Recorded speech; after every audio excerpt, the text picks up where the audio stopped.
मेरे पति शहर में काम करते थे।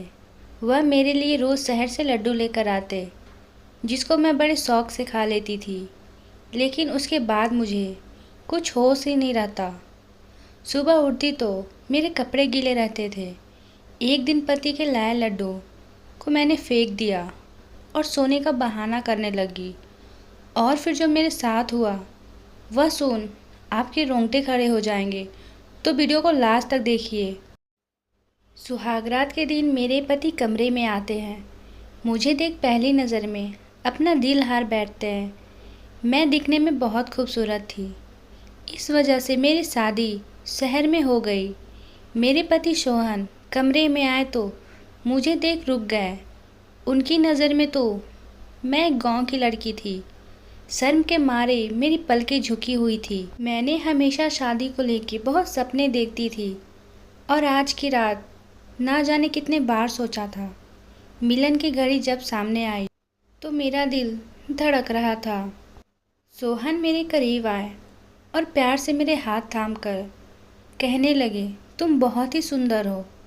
सोहन की बात सुनकर मैं बहुत खुश हो गई। मैं खुद को बेहद खूबसूरत समझने लगी। सोहन अपनी जेब में हाथ डाले।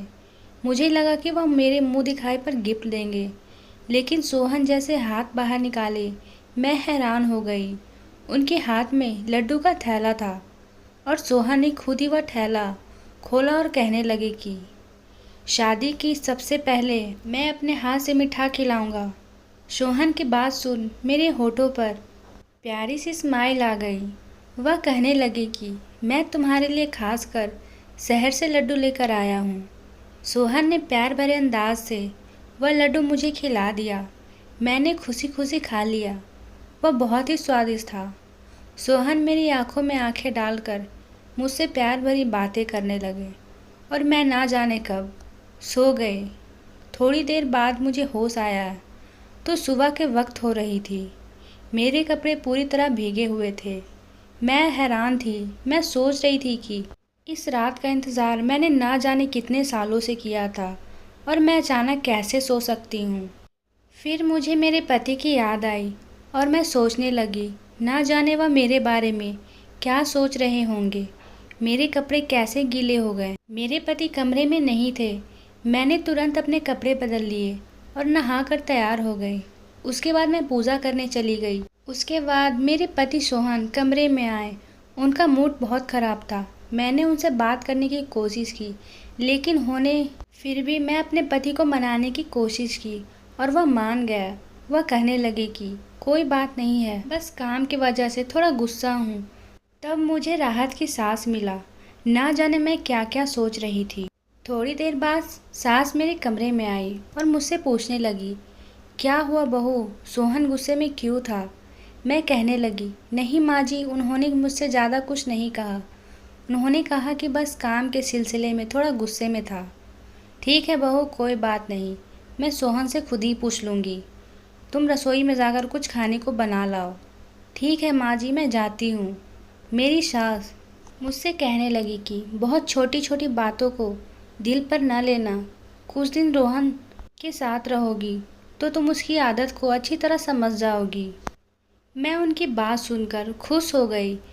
मैं अपनी मम्मी पापा की लाडली थी और मैं यह सोच चाहती थी कि मेरी सास जो हो वह मुझसे उतना ही प्यार करे जितनी मेरी मम्मी पापा करते थे। मैं खुश थी। वह भी मुझसे बहुत ज़्यादा प्यार करती थी और इसलिए मेरे माँ बाप भी यह रिश्ते से नाराज़ नहीं थे। सोहन किस शहर में नौकरी थी और सुबह सुबह के लिए निकल जाते थे और रात को ही आते थे। मेरे पति अच्छी खासी कमाई कर लेते थे शहर में रहकर, इसलिए मेरी सास ने गांव में घर बनवाया था। मैं और मेरी सास दोनों गांव में रहने चले जाते हैं। मेरे पति जो शहर में काम करते हैं, बहुत सालों से मेरी और सोहन की मुलाकात नहीं हुई थी क्योंकि वह ज़्यादातर शहर में वक्त गुजारते। उनके पास इतना वक्त नहीं था कि वह गांव आ सके, बस शहर में ही पैसे भेज दिया करते थे। एक दिन मैंने अपने सास से पूछा, सोहन मुझसे शादी करने के लिए सहमत थे। मेरी सास कहने लगी, नहीं बहू, ऐसी कोई बात नहीं है। वह अपनी सहमति से शादी किया है, हम लोगों की ज़बरदस्ती से नहीं। यह बात सुन मुझे थोड़ी तसल्ली हुई, क्योंकि जब से शादी हुई थी वह मुझसे दूर दूर रहते और गांव भी जल्दी नहीं आते थे। मेरी सास मुझसे कहने लगी, मेरे बेटे को जैसे ही वक्त मिलेगा वह शहर से आएगा, तुम चिंता मत करो बहू। जब से उसे शहर की हवा लगी बहुत कम बात करता है, अब पहले की तरह नहीं है, बिल्कुल गंभीर हो गया है। उनकी बात सुन मैं थोड़ी सोच में पड़ गई। मैं अपने पति से बहुत प्यार करती थी, इसलिए मैं कहने लगी, नहीं माँ जी, ऐसी बात नहीं है, वह मुझसे रोज़ बात करते हैं। दरअसल बात यह है कि जब लड़कों पर जिम्मेदारी पड़ती है तो इसी तरह गंभीर हो जाते हैं। सोहन शहर में हमारी वजह से काम कर रहे हैं ताकि हमें 2 वक्त की रोटी नसीब हो, वरना किसे अपने घर छोड़कर काम करने का शौक़ है। मेरी बात सुन मेरी सास कहने लगी, कितनी समझदार बहू मिली है, ऐसी बहू किस्मत वालों को मिलती है। मैं यह सोचकर खुश होती कि मेरे पति शहर में काम करते हैं और एक दिन हम सभी को शहर में रहने का मौका मिलेगा। मुझे शहर में रहने का बहुत शौक़ था और मैं चाहती थी कि मैं शहर में रहूं। मेरे पति सोहन कहते थे कि 1 साल के अंदर मैं तुम्हें शहर ले जाऊंगा। मुझे क्या पता था मेरे सारे सपने मिट्टी में मिल जाएंगे। कुछ दिन बाद मेरी और सोहन की बात हुई तो सोहन कहने लगे कि मुझे शहर लेकर नहीं जा सकते, क्योंकि वहाँ एक कमरे में गुजारा करना मुश्किल था। मैं यह बात सुन नाराज़ हो गई। कुछ दिन बाद मेरे पति शहर से वापस आए और फिर शहर से मेरे लिए लड्डू लेकर आए थे। सोहन ने एक बार फिर लड्डू निकाली और अपने हाथों से मेरे मुंह में डालकर कहने लगे, लड्डू खाने से तुम और भी ज़्यादा खूबसूरत हो जाती हो, तुम्हारी खूबसूरती में 4 चांद लग जाती है। उनकी बातों में मोहब्बत इस कदर थी कि मैं शर्मा गई। सोहन मेरे हाथ पकड़े और कुछ कह रहे थे, लेकिन मुझे कुछ होश ही नहीं रहा। थोड़ी ही देर बाद मैं सो गई। मुझे बहुत ज़्यादा गहरी नींद आ गई थी। एक बार फिर मेरी आँख खुली तो सुबह हो चुकी थी। मेरे होश उड़ गए थे कि इस बार सोहन गुस्सा करेंगे, फिर मुझसे गुस्सा हो जाएंगे।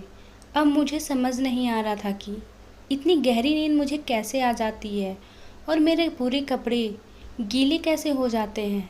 मैं जल्दी नहा धोकर तैयार हो गई और कमरे से बाहर निकली तो मेरे पति गुस्से से मेरी सास से कह रहे थे, आपने ऐसी लड़की से मेरी शादी करा दी है जिसे सोने उठने की कोई समझ नहीं है। मैं कैसे इसके साथ कैसे सारी ज़िंदगी गुजार सकता हूँ।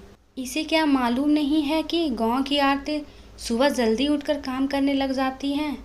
मेरी माँ सुबह से उठकर काम कर रही है और यह महारानी सो रही है। अगर ऐसा ही हाल रहा तो मैं ज़्यादा दिन तक आपकी बहू को अपने घर में बर्दाश्त नहीं करूँगा। सोहन का यह बातें सुनकर मैं घबरा गई। मैं सोच में पड़ गई कि मेरे पति इतना सख्त कैसे हो सकते हैं। इसके आगे सुनने की मुझे में हिम्मत नहीं थी। मैं चुप से किचन में चली गई। मेरी सास सच में सुबह में सारे कामकाज में लगी हुई थी। मुझे बहुत शर्मिंदगी महसूस हुई। मैं सोहन के साथ साथ सास की भी नज़रों में गिर गई थी। मुझे रह रह कर अपने आप पर गुस्सा आ रहा था। ना जाने मुझे क्या हो गया था। सारे घर का चक्कर लगाया तो मेरी सास पूरे काम कर चुकी थी और शायद इसी वजह से सोहन हद से ज़्यादा गुस्सा कर रहे थे। वह फिर छत पर जा चुके थे। उन्हें अच्छी तरह पता था कि मैं उनके पीछे छत पर नहीं जा सकती। मैं सारा दिन रोती हुई, जिसके लिए मैंने साल भर इंतज़ार किया था, मैं अब तक उससे दूर थी। सोहन के दिल में अपने लिए जगह नहीं बना पाई और सोहन के बातों से मुझे अच्छी तरह पता चल चुका था कि अगर मैंने कोई गलती की तो वह मुझे छोड़ देंगे। कुछ देर बाद मेरी माँ का फ़ोन आया। माँ कहने लगी, काफ़ी दिन हो चुका है, 1 सप्ताह के लिए घर आ जाओ। मैं साफ साफ इनकार कर चुकी थी क्योंकि मेरे पति मुझसे नाराज़ थे। अगर मैं कुछ दिनों के लिए मायके जाती हूँ तो मेरे पति और ज़्यादा गुस्सा हो जाते, इसलिए मैं अपनी माँ के घर ना जाने का बहाना बना देती हूँ ताकि मेरी माँ को भी मेरी बातों को बुरा ना लगे। मेरी सास मेरी माँ की बातें सुन लेती है और कहने लगती है, तुम्हारी मम्मी क्या कह रही थी। मैं सारी बातों को बता देती हूँ तो मुझे कहने लगती, तुम चली जाओ मायके, नहीं तो तुम्हारी माँ सोचेंगे हम तुम्हें जाने नहीं देते। मेरे पति सोहन कहने लगे, कल से मेरी नौकरी शुरू हो जाएगी। मैं सुबह जाऊंगा, रात को ही वापस आऊंगा। तुम्हें अपने मायके चली जाओ और मम्मी को भी साथ ले जाओ।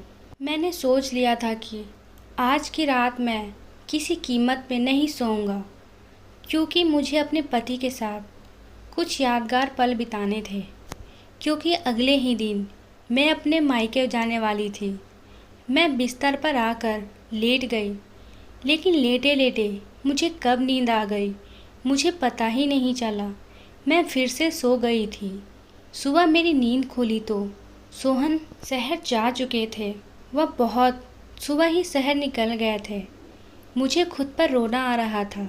शादी के एक हफ्ते बाद भी मैं अपने पति को पत्नी का सुख नहीं दे पाई थी। लेकिन मैं यह सोचकर भी परेशान थी कि मेरे कपड़े गीले कैसे हो जाते हैं। मैं सोच रही थी कि इतने में मेरी सास मुझे बुलाने लगी। कहने लगी, बहू तुम्हारे गांव जाना है, जल्दी तैयार हो जाओ। मेरी सास मुझे कहने लगी, बहू मोहन तो चला गया है, अब हम दोनों को ही गांव जाना पड़ेगा। मैं बूझे दिल से अपने मायके के लिए निकल गई। अब मुझे उनसे एक हफ्ते बाद ही मिलना था। मैं अपने मायके पहुंच जाती हूँ। मुझे देख मेरे घर वाले बहुत खुश हो जाते हैं। सारे गांव में मेरे आने की खबर पहुंच जाती है। गांव की औरतें झुंड में मुझे देखने मेरे घर आने लगती हैं। लेकिन हैरानी की बात तो तब हुई जब से मैं अपनी माँ के घर आई थी। मुझे बिल्कुल भी नींद नहीं आ रही थी और सोहन के कमरे में आते ही बिस्तर पर गिर जाया करती थी। यहाँ तो मैं सिर्फ करवटें बदलती रहती थी। शायद सोहन की याद मुझे सोने नहीं दे रही। मेरे परिवार में शादी थी, इसलिए एक हफ्ते कब निकल गया मुझे पता ही नहीं चला। मैं और मेरी सास दूसरे दिन अपने घर को निकल गए। मुझे खबर हुई मेरे पति जल्दी घर आएंगे। जैसे हम सब घर पहुंचते तो सोहन पहले से घर पर थे। सोहन को देखकर मैं बहुत खुश थी। अपना सामान रखने के लिए कमरे में गई तो सोहन अपनी मम्मी से मिलने के लिए उनके कमरे में चला गया। मैंने सोचा कि मैं भी माँ जी के कमरे में सोहन से मिलूंगी, फिर कामकाज करूंगी, इसलिए दोबारा उनके कमरे की तरफ आए। मेरी सास के शब्दों ने मुझे हैरान कर दिया। मैं सोच भी नहीं सकती थी कि मेरा घर उजाड़ने वाली कोई और नहीं बल्कि मेरी अपनी सास है। वह गुस्से में सोहन से कह रही थी कि मैंने जाते वक्त तुम्हें कहा था ना कि डाइवोर्स का पेपर बनवा लेना, लेकिन तुझे कुछ होश नहीं रहता। मैंने खुद अपनी आंखों से देखा है तेरी पत्नी कितनी गलत है, लेकिन तू तो अपनी आंखों पर पट्टी बांध रखा है। सोहन कह रहा था कि माँ मेरे लिए उसे छोड़ना मुमकिन नहीं है। वह मेरी पत्नी है, मैं उससे प्यार करता हूँ। उसमें हज़ार गलती हैं, लेकिन मैं उसे कभी ज़िंदगी से अलग नहीं कर सकता। सोहन मेरी मोहब्बत की बातें कर रहे थे और मेरी सास बुराइयों में मगन थी। मुझे समझ नहीं आ रहा था यह सब हो क्या रहा है। खुद मुझे पसंद किया तो फिर डाइवोर्स क्यों दिलाना चाहती हैं। सोहन जो मुझसे बहुत सख्त लगते थे, वो कितनी प्यार से बातें कर रहे थे और मेरे खातिर अपनी माँ से लड़ रहे थे। मेरा दिल पूरी तरह उलझ रहा था। रात जब सोहन मेरे कमरे में आया तो मेरा बिल्कुल भी लड्डू खाने का दिल नहीं था। मैंने लड्डू को थैला उसके हाथ से ले लिया। जबकि मम्मी किसी काम से आवाज़ देने लगी तो वह कमरे से निकल कर चले गए। मैं चुपके से एक कोने में छुपा कर रखी कि मुझे नींद ना आए। मैंने नाटक किया सोने का। उसी वक्त सोहन मेरे कमरे वापस आए तो मेरी जान निकल गई। जो मैंने देखा मुझे अपनी आंखों पर यकीन नहीं हुआ।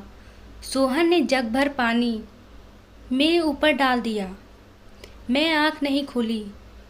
आज मैं दूध का दूध और पानी का पानी करना चाहती थी। सोहन किसी को आवाज़ देकर कहने लगे, कि अंदर आ जाओ, यह पूरी तरह बेहोश हो चुकी है। थोड़ी देर में एक खूबसूरत लड़की मेरे कमरे में चली आए। वह मेरी बिस्तर पर सोहा साथ बैठ गई और वह दोनों जिस तरह एक साथ हैं, मेरी जान निकल गई। इससे ज़्यादा मुझे बर्दाश्त करने की हिम्मत नहीं थी। ठंडे पानी शरीर पर गिरने के कारण मेरे शरीर पूरी तरह कांप रही थी। मैं उठकर बैठ गई। मुझे जागता देख उन दोनों की आंखें फटी की फटी रह गई। मैंने सोहन की तरफ घूर कर देखा। उस वक्त मैं गुस्से में थी। जो हम मुझे उनसे डर भी नहीं लग रहा था। मैं बस यह जानना चाहती थी कि यह लड़की है कौन। लड्डू में ऐसा क्या था जिसे खाते मैं बेहोश हो जाती थी। मैं अपने पति से जवाब मांगने लगी। मैं गुस्से से अपना आपा खो बैठी। मैंने अपने पति को कसकर एक थप्पड़ जड़ा दिया और बोली, मेरे सभी सवालों का जवाब दो। यह लड़की कौन है? सोहन सर झुकाए शर्म के मारे मुझे कहने लगे, यह लड़की मेरी पत्नी है। उससे शादी करके 2 दिन पहले ही गांव में आए थे। वह कभी मुझसे शादी नहीं करना चाहते थे, इसलिए उनकी मम्मी ने ज़बरदस्ती उनका रिश्ता मुझसे तय कर दिया। पत्नी का नाम सुनकर मेरे तो पैरों तले ज़मीन निकल गई। सोहन कह रहे थे कि हमारी शादी रोकने के लिए 2 दिन पहले वह यह सब सोचकर नैना से शादी करके आ गए कि जब वह नैना को बहू बनाकर इस घर में लाएंगे तो उनकी मम्मी मुझसे शादी नहीं करेगी। लेकिन उनकी मम्मी ने उनकी एक नहीं सुनी और मुझसे शादी करा दी और वो मुझे दबाव डाल दी मैं नैना को डिवोर्स दे सकूं। इसलिए मैंने नैना को छत वाले कमरे में रखा था, क्योंकि गांव की औरतें छत पर जाना मना था। इसलिए सोहन को यकीन था कि मैं कभी उनके पीछे छत पर नहीं जाऊंगी। सोहन जानबूझकर लड्डू के नशे की दवा मिलाकर मुझे खिलाया करते थे ताकि मैं बेहोश हो जाऊं और वह नैना के साथ वक्त गुजारे। सोहन कहने लगे, नैना मेरी पहला प्यार है। सोहन कह रहे थे कि मम्मी ने आत्महत्या करने की धमकी दी थी, इसलिए सोहन ने मुझे अपनाया था। सोहन नैना को किसी हालत में नहीं छोड़ना चाहते थे। वह यह सब मेरे साथ करते थे। सब बातों को सुन मेरे पास कहने को कुछ नहीं था। सारी गलती मेरी सास की थी, क्योंकि उन्होंने अपनी ज़िद के वजह से मेरी और अपने बेटे की ज़िंदगी बर्बाद कर दी थी। मैं सोहन को तलाक दे दिया और अपना जीवन को आगे बढ़ाने के लिए शहर पढ़ने चली गई और मैंने अपनी ज़िंदगी का नया शुरुआत किया। बस इतना ही। आज की कहानी सुनकर आपको कैसा लगा कमेंट में ज़रूर बताएं। धन्यवाद।